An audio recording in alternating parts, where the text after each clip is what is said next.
God is a Manc. At the dawn of time, before it all began, before the stars, the comets, before the bee of the bang, before moisture, ether, bone and tooth, before Jesus, Mary and Joseph, the truth, before creation, civilization, before it all began, God was putting his final pieces to his master plan, and dredging deep down, getting all he could muster, he contemplated the enormous task of building Manchester. Location, culture, industry, it's humans. He was paving the pathway, he was forming the future. He concluded that Manchester would be in the most awesome of tasks. So he rested for a week, and like the wedding of Canaan, he saved the best till last. So his blood, sweat and tears gave him the idea to keep the city moist for the majority of the year. America, Russia, Australia, Finland. Now he decided the most appropriate place was in the heart of the northwest of England. 30 miles from any ocean, at the foot of the Pennines, location sussed. 9:15. When it came to culture, God left Manchester to itself. Through natural progression, the city would define its own literary and artistic wealth. And that music, dance, film and art would flow like blood through every man and woman's heart. And that working hard was of most importance, but so's a game of footy on a Saturday morning. So by 10 o'clock, the quandary was solved. It allowed Manchester culture to slowly evolve. Divine grace granted us a cultural gift in the form of a riff and in the form of a quiff. By digging deep and by working hard, we were granted Stephen Patrick Morrissey and Johnny Martin Marr. When it came to industry, the rain was very important. To generate industry by simply using water. The reservoirs, rivers, canals and streams would fuel the way to our industrial dream and the things that rise, like the sun, his son, the soul. So we ensured that beneath our feet lay thick black seam after seam of coal. So in our backyard and falling from the sky was the most natural energy solution, inspiring the most influential and industrial revolution. Factories, mills and mines made Manc the chimney of the world, providing employment for miles around for every man, woman, boy and girl.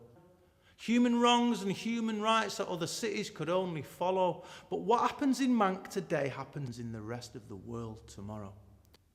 Exhilarated, exhausted but jubilant, God knew he was on to a winner. He created the very fabric of the city, so he decided to take an early dinner. And with hindsight, he'd reserved the afternoon for the most difficult of tasks bar none.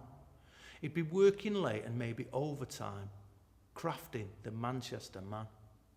After pie, chips and gravy and an ice cold Diet Coke, he contemplated and ahed the complex but peculiar bloke. He focused on the working class because the upper class, he just didn't have time. Because if you turn your back on them, they'll blag you. When you turn back, they'll be stood there with a smile. He made the Manchester man honest, cunning, fierce and brave. Honourable, trusting, chivalrous, loyal and humble in so many ways. He made the Manchester man handsome, rugged, thoughtful, artistically defined. A touch of rebel without a cause who's in touch and aware of his feminine side. He made a Manchester man articulate, loving, romantic and enchanting. He'd walk on water, run through fire, softly spoken, emotionally open, enigma, sublime. So with genetics sorted and character defined, a God exhausted, but it was 9:15. Proud of his creation and his Manchester man, he rested and suppered on bread and wine. When sleeping that night, because all gods have to dream, he remembered the creation of Adam and Eve, a serpent, an apple, original sin. So he took his plans for the Manchester man and he placed them in the bin.